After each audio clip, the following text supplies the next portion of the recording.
area in a company that most executives do not understand and don't manage well because there aren't systems in place to transfer the plans to operations. And usually companies will say this is the area for the chief operating officer or the general manager. And what we assert in the book is that we need more discipline in this engagement domain where the strategy is linked to the portfolio of decisions.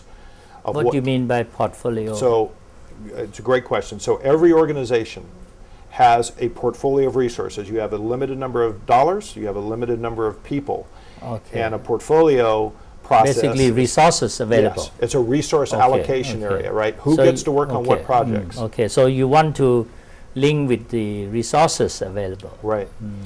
And if you ignore this, this is where you get into serious problems, because you can put too much work on the workers and then they end up working 20 hours a day and you burn them out and then you wonder why you have a very high turnover rate. So engagement and alignment must be involved with happiness of people in absolutely, the company. Absolutely. Your comments earlier, I think, were actually profound, and we need, I think, leaders need to know how do you build more happiness, balance, if you would, balance, engagement of people's heart, not just their head, but you've got to bring everything to work, and you'll have more productive people.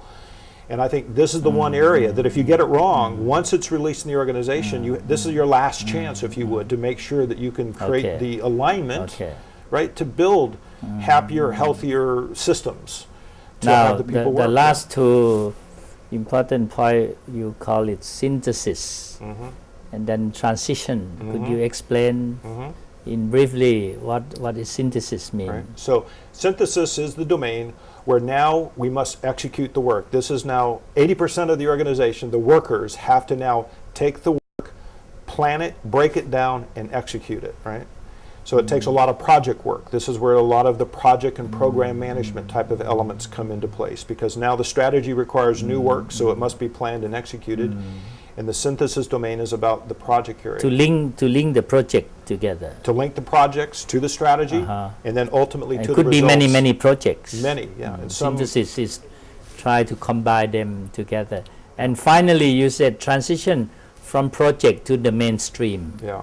And the mainstream is where most of the ongoing processes are, what I'm calling not the repetitive work, but the day-to-day work that actually moves.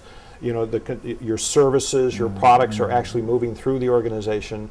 It's the traditional area of operations, if you would. It's the area where we have Six Sigma, TQM, that kind of domain of management. Finally, when you talk about the third one, the fourth one, the fifth one, and the sixth one, apply it to the case of Singaporean library.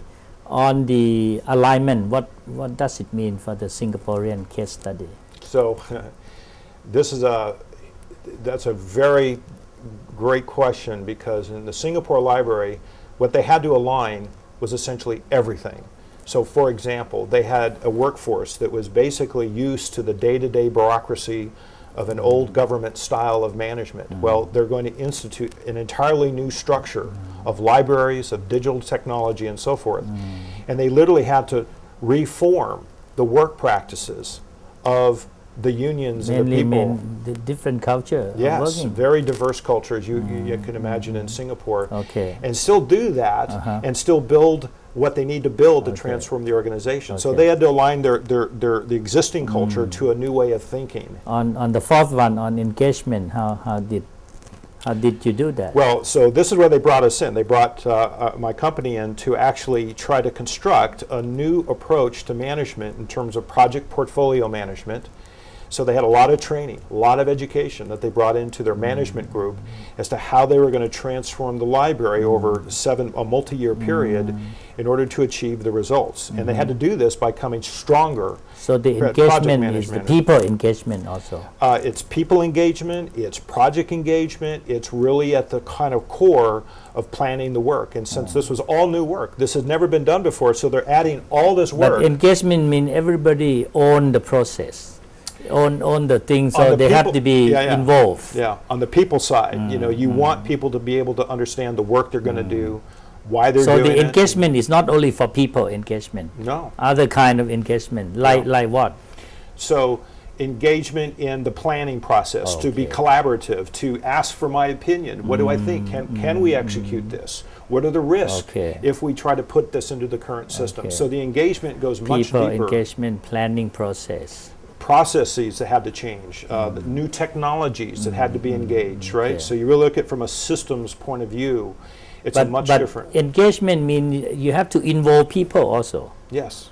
Yeah. Because in HR terminology it's mainly on employee engagement, but Yeah. you also, and finally on the synthesis for Singaporean case study, what was a case study look like? So in there, what we described were all the projects that they actually had to actually execute. And to so we be- broke it down so they could actually see what were the HR projects, what were the technology projects, what were the organizational leadership projects, what were the new process design projects. They had to and literally then they go have to through. combine together. Yeah. And so all those, projects then combined in the case study. You see process reengineering was a project, right? So they had to sequence them, they had to plan them and execute them in a very specific order in that synthesis domain to make it work. And finally transition, Well, transition is where the payoff is, right? They implemented you turn everything new in projects, project into and so mainstream. they transform from analog, right, from books, physical books, to digital books, right? So a huge change just in the physical touching of the actual books that you might read. So it was a fascinating, area of experience, and the operations takes longer, right? It's because a project you don't see the outcomes for maybe 1 or 2 years in terms of what really is going on. And the book actually, there was a Harvard case written on the book. It was so dramatic because the innovation that they actually experienced was written about, and they won an award for innovation in organizations just because of the results they were getting. But they were smart enough to understand how to take strategy, how to plan it and execute it well, and so forth. And really that case study formed the basis of some of the thinking that we actually created in the Stanford program. So it's a phenomenal story. And here it was in Asia, right? The concept of Born in Asia, the book. So ท่านผู้ชมครับถ้าฟังจากออเตอร์ซึ่งได้ทำงานที่สแตนฟอร์ดแล้วมาเขียนหนังสือร่วมกันแล้วเนี่ยท่านก็คงเห็นแล้วนะว่าหนังสือเล่มนี้เนี่ยก็จะเป็น Frontier of Knowledge อีกเรื่องหนึ่งนะฮะที่จะเป็นประโยชน์แล้วก็คือคำถาม normally my question is you are written the book from United States, how can it be applied to Asian case, but the case of Singaporean is obvious. So I like to support this notion of executing your strategy, and the 6 steps that you have is very clear. Start with a purpose, start with the vision of the company, start with the alignment of all this system, and then you engage, and then you synthesize, and finally you turn into the mainstream. So congratulations, and hopefully one day you'll be able to do some seminar here for the company in Thailand, that they can learn your techniques from this book. sure, thank you. Thank you very Look much, forward William. to it. Thanks so much. ช่วงเป็นแนวทางเข้าสู่ช่วงเป็นแนวทางนะคะเราจะมาวิเคราะห์ประเด็นที่น่าสนใจแล้วก็มีประเด็นอะไรดีๆในสัปดาห์นี้บ้างกับศาสตราจารย์ดร.จิระหงส์อดารมณ์ค่ะสวัสดีค่ะอาจารย์ สวัสดี ค่ะ ครับคุณชนิดนันท์ครับ แน่นอนเราต้องต่อเนื่องจากรายการคราวที่แล้วก่อนคราวที่แล้วอาจารย์ได้พูดคุยกับคุณหญิงทิพาวดีเมฆสวรรค์นะคะแล้วก็ได้ทิ้งท้ายคำคมเอาไว้น่าสนใจบอกว่ารัฐบาลชุดไหนก็ตามควรจะคงไว้ซึ่งคุณธรรมจริยธรรมและเศรษฐกิจพอเพียงค่ะอาจารย์ค่ะ ความจริงผมว่าตอนหลังๆเนี่ยเรื่องเศรษฐกิจพอเพียงก็กลับมานะผมเห็นท่านรัฐมนตรีนพดลปัทมะก็เวลาไปพูดประชุมที่อังแท็กนั่นเร็วๆนี้เองนะก็ยังเห็นความสำคัญของเศรษฐกิจพอเพียงว่าเศรษฐกิจพอเพียงเนี่ยไม่ว่าจะเป็นรัฐบาลไหนก็ตามนะคุณเมย์มันก็น่าจะจันโลงให้คนไทยและคนในโลกเนี่ยได้มีความเข้าใจถึงความเสี่ยงใช่ไหมเพราะฉะนั้นผมคิดว่าไม่อยากให้ คิดว่าต้องรัฐบาลขิงแก่ถึงจะเอาจริงกับเรื่องเศรษฐกิจพอเพียง แต่ก็มีความหวังนะผมว่ามีความรู้สึกว่ารัฐบาล